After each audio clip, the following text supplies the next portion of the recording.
Assalamualaikum warahmatullahi wabarakatuh. Perkenalkan, nama saya Nena Putri Setiati dengan NIM 191351065 dari kelas TIP Malambe 2019. Di sini saya akan menjelaskan mengenai Task Manager. Nah, pembahasan apa saja sih yang akan kita bahas mengenai Task Manager ini? Yang pertama, pengertian Task Manager. Yang kedua, fungsi Task Manager. Yang ketiga, bagian-bagian Task Manager. Pengertian Task Manager. Apa sih pengertian Task Manager? Nah, Task Manager adalah sebuah aplikasi bawaan dari operating system atau OS Windows yang biasa digunakan untuk memonitoring proses dan aplikasi apa saja yang sedang berjalan pada satu komputer. Sehingga sistem mendapatkan informasi yang bermanfaat mengenai penggunaan resource sistem secara keseluruhan. Membuka Task Manager. Bagaimana sih caranya kita membuka Task Manager? Nah, ada beberapa cara untuk membuka Task Manager. 1. Kombinasi 3 tombol keyboard, yaitu Ctrl, Shift, dan ESC. Klik kanan pada taskbar dan pilih Task Manager. Dari Start, Run, ketik Task Manager. Atau kalian bisa memilih kombinasi 3 tombol, Ctrl, Alt, dan Del.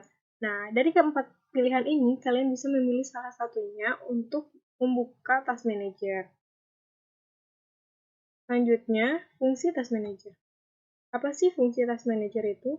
Secara umum, Task Manager berfungsi untuk memudahkan pengguna komputer mengelola aplikasi yang sedang dijalankan dan menghentikan proses yang tidak diperlukan. Beberapa fungsi lain dari Task Manager selain fungsi umum yang tadi sudah disebutkan. Yang pertama, ada untuk melakukan pemantauan terhadap semua kegiatan dan proses pada komputer. Yang kedua, untuk mengatur prioritas pada sebuah program yang sedang berjalan. Yang ketiga, memeriksa total penggunaan RAM dan CPU. Yang keempat, melihat performa networking. Yang kelima, mengubah prioritas program. Yang keenam, untuk menghentikan paksa program yang terkena not responding atau mematikan proses aplikasi background. Selanjutnya, fungsi lain dari Task Manager juga ada untuk melihat proses yang berjalan, mencari lokasi file, melihat informasi hardware PC, membuka dan menutup program, melihat informasi pengguna, dan yang terakhir untuk melihat user siapa saja yang sedang aktif sekaligus mengirimkan pesan. Selanjutnya, bagian-bagian Task Manager. Di dalam Task Manager terdapat beberapa bagian, di antaranya yaitu ada application, ada processes, ada service, ada performance, ada networking, dan yang terakhir ada user. Selanjutnya kita akan membahas 6 bagian Task Manager ini satu persatu ya. Yang pertama application. Tab application ini berfungsi untuk menampilkan daftar program aplikasi yang sedang terbuka pada taskbar atau yang sedang berjalan.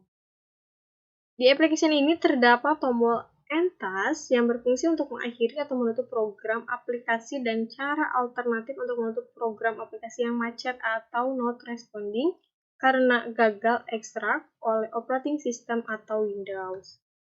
Selanjutnya ada tombol Switch to yang berfungsi untuk langsung membuka program aplikasi pada daftar, dan tombol New Task yang berfungsi untuk memanggil program aplikasi, folder, dokumen, internet resource, dan konsol sistem interface window dengan menggunakan target shortcut location atau id.exe.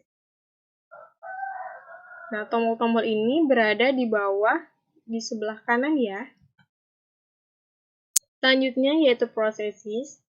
Nah, tab processes ini berfungsi untuk menampilkan jumlah program dan sistem yang sedang berjalan lengkap dengan image name, username, CPU, memory, dan description. Di sini juga terdapat tombol Show Processes from All User yang fungsinya untuk menampilkan semua image.exe dari semua user. Ada juga tombol end process yang berfungsi untuk mengakhiri image.exe yang sedang berjalan. Nah, jendela processes ini atau tab processes ini digunakan untuk mendeteksi keberadaan dan tingkah laku malicious atau malicious software atau perangkat lunak yang berbahaya dan bisa menghentikannya lewat tombol end process. Selanjutnya yaitu service. Tab service ini berfungsi untuk menampilkan semua layanan yang termuat pada komputer.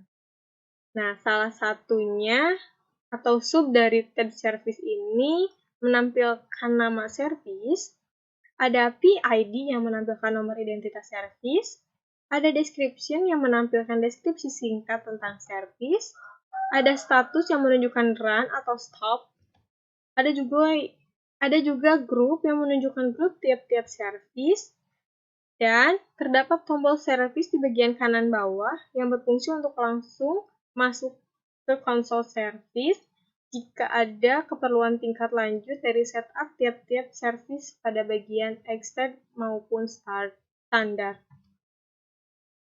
Selanjutnya performance. Nah, tab performance ini dapat menampilkan status kinerja tiap-tiap CPU dan status bit RAM yang terpakai maupun yang tersisa. Terdapat tombol resource monitor juga ya di bagian bawah kanan yang fungsinya untuk langsung masuk pada layanan secara cepat jika diperlukan. Yang kelima yaitu networking. Di tab networking ini kita dapat menampilkan semua aktivitas dan kinerja koneksi jaringan data yang sedang terhubung, memantau jumlah data yang diterima maupun yang terkirim, dan jumlah maksimal data download yang direkomendasikan Windows dengan sistem filter. Yang terakhir yaitu user. Tab user ini berfungsi untuk menampilkan status pengguna aktif yang juga dilengkapi dengan tombol disconnect dan log off. Sekian teman-teman video saya mengenai taskbar. Terima kasih sudah menonton video saya. Jika teman-teman ingin bertanya, boleh langsung komen. Thank you for watching. Assalamualaikum warahmatullahi wabarakatuh.